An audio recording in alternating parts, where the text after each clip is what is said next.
ಫಿಲಿಪೈನ್ಸ್ನಲ್ಲಿ ಪ್ರಬಲ ಭೂಕಂಪ ಸಂಭವಿಸಿದೆ. ಇಂದು ಮುಂಜಾನೆಯೇ ಕಂಪಿಸಿದಂತಹ ಭೂಮಿ ಅಲ್ಲಿ 7.6 ತೀವ್ರತೆಯಲ್ಲಿ ಭೂಮಿ ಕಂಪಿಸಿದೆ. ಫಿಲಿಪೈನ್ಸ್ನಲ್ಲಿ ಪ್ರಬಲವಾದಂತಹ ಒಂದು ಭೂಕಂಪ ಆಗಿದೆ. ಇಂದು ಮುಂಜಾನೆಯೇ ಆಗಿರುವಂಥದ್ದು ಭೂಕಂಪನ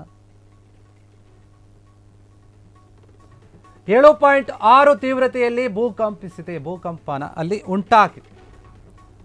ಭೂಕಂಪ ಸಂಭವಿಸಿದ್ದು ಸುನಾಮಿಯ ಒಂದು ಎಚ್ಚರಿಕೆಯನ್ನು ಕೊಡಲಾಗಿದೆ.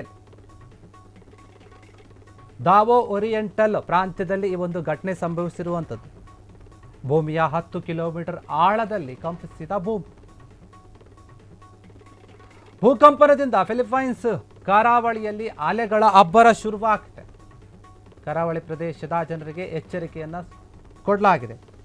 ಸೂಚನೆಯನ್ನು ಕೊಡಲಾಗಿದೆ. ಸುರಕ್ಷಿತ ಸ್ಥಳಗಳಿಗೆ ತೆರಳುವಂತೆ ಅಧಿಕಾರಿಗಳು ಸಲಹೆಯನ್ನು ಕೂಡ ಕೊಡ್ತಾ ಇದ್ದಾರೆ ಅಲ್ಲಿರುವಂತಹ ಜನರಿಗೆ.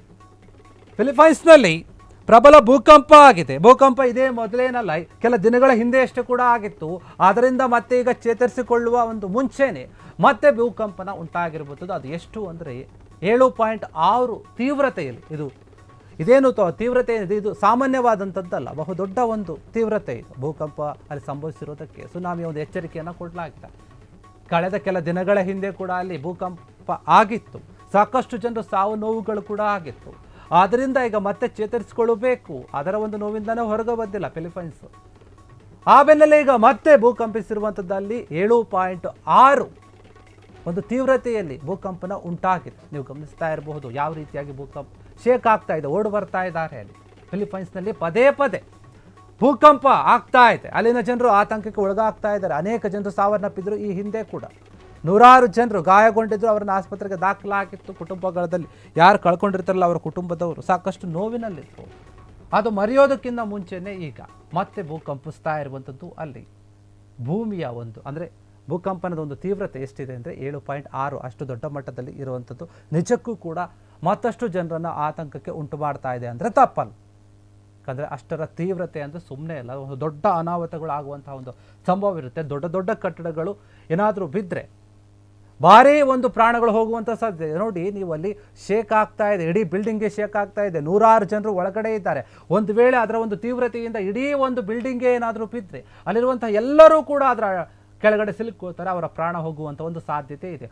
7.6 ಒಂದು ತೀವ್ರತೆ ಅಂದರೆ ಅದು ಸುಮ್ಮನೆ ಅಂತೂ ಅಲ್ಲ. ಅದರ ತೀವ್ರತೆ ಎಷ್ಟರ ಮಟ್ಟಿಗೆ ಇರ್ತದೆ ನೀವು ನೋಡ್ಬೋದು. ಬಿಲ್ಡಿಂಗ್ ಶೇಕ್ ಆಗುತ್ತೆ. ಅದರ ಒಳಗಡೆ ಇದ್ದಂಥ ಎಲ್ಲ ಎಲೆಕ್ಟ್ರಿಸಿಟಿ ಏನಿದೆ ಅದೆಲ್ಲ ಕೂಡ ಕಟ್ಟಾಗುವಂಥದ್ದು, ಶಾರ್ಟ್ ಸರ್ಕ್ಯೂಟ್ ಆಗುತ್ತೆ. ಎಲ್ಲ ಒಂದು ವಸ್ತುಗಳು ಕೂಡ ಕೆಳಗೆ ಚೆಲ್ಲಿ ಬಿದ್ದೋಗ್ಬಿಡುತ್ತೆ. ಜನರಿಗೆ ಎಷ್ಟು ಒಂದು ಭಯ ಬರುತ್ತೆ ಅಂದರೆ ಆ ಸಮಯದಲ್ಲಿ ಇನ್ನೇನು ಇದು ಬಿದ್ದೋಯ್ತು, ನಮ್ಮ ಕತೆ ಮುಗೀತು ಅನ್ನೋದೇ ಅವ್ರ ಮನಸ್ಸಲ್ಲಿರುತ್ತೆ. ಅಷ್ಟರ ಒಂದು ತೀವ್ರತೆ ಇರುತ್ತೆ. 7.6 ಅಂತಂದರೆ ಭೂಕಂಪ ಅಲ್ಲಿ ಪದೇ ಫಿಲಿಪೈನ್ಸ್ನಲ್ಲಿ ಆಗ್ತಾ ಇರುವಂಥದ್ದು ನಿಜಕ್ಕೂ ಕೂಡ ಆ ಜನರು ಅಲ್ಲಿ ಬದುಕಬೇಕಾ ಬೇಡ ಎನ್ನುವಂಥ ಒಂದು ವಿಚಾರ. ಇದಕ್ಕಾಗಿ ಸುರಕ್ಷಿತ ಒಂದು ಸ್ಥಳಗಳಿಗೆ ಹೋಗಿ ಅಂತ ಅಲ್ಲಿನ ಅಧಿಕಾರಿಗಳು ಕೂಡ ಕೊಡ್ತಾ ಇದ್ದಾರಂತೆ. ಭೂಮಿಯ ಒಂದು 10 ಕಿಲೋಮೀಟರ್ ಆಳದವರೆಗೆ ಕಂಪಿಸಿದೆ ಭೂಮಿ. ಅಷ್ಟು ಒಂದು ತೀವ್ರತೆ ಇದೆ. ಭೂಕಂಪನದಿಂದ ಫಿಲಿಪೈನ್ಸ್ ಕರಾವಳಿಯಲ್ಲಿ ಅಲೆಗಳು ಅಬ್ಬರಿಸ್ತಾ ಇದ್ದಾವೆ. ಅದಕ್ಕಾಗಿ ಅಲ್ಲಿನ ಅಧಿಕಾರಿಗಳು ಏನಿದ್ದಾರೆ ಕರಾವಳಿ ಒಂದು ಪ್ರದೇಶದಲ್ಲಿರುವಂತಹ ಜನರಿಗೆ ಎಚ್ಚರಿಕೆಯನ್ನು ಕೊಟ್ಟಿದ್ದಾರೆ. ನೀವು ಸುರಕ್ಷಿತವಾದಂತಹ ಒಂದು ಸ್ಥಳಗಳಿಗೆ ಹೋಗಿ ಅಂತ ಹೇಳಿದ್ದಾರೆ.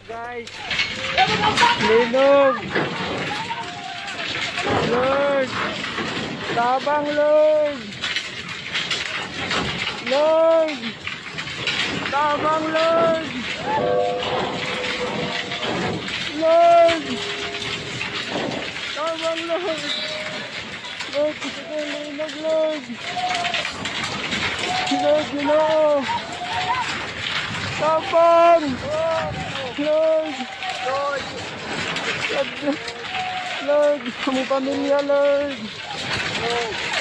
Lord, maloy ka sa mua, Lord. Lord, maloy ka sa mua, Lord.